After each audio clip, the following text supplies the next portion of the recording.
Greška nastaje zato što mnogi biznisi donose odluke na bazi osjećaja. Ne gledaju finansijske posljedice svojih odluka.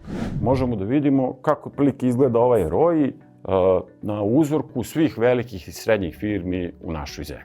Znači, ova grupa praktično pravi 2 puta veći profit na isti novac koji je uložen u posao u odnosu na prosek, odnosno čak 6 puta više u odnosu na ovu grupu koja očigledno negde greši u načinu na koji upravlja svojim poslovnim financijama.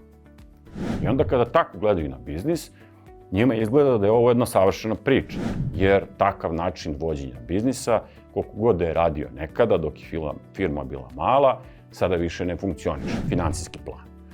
Njegova poenta nije da predvidi budućnost, njegova poenta je samo da vam pomogne da donesete pametnije i bolje odluke, zasnovane na podacima, a ne samo na osjećaju. Kada se ove stvari postave kako treba, visok ROI, odnosno return on investment, dolazi sam.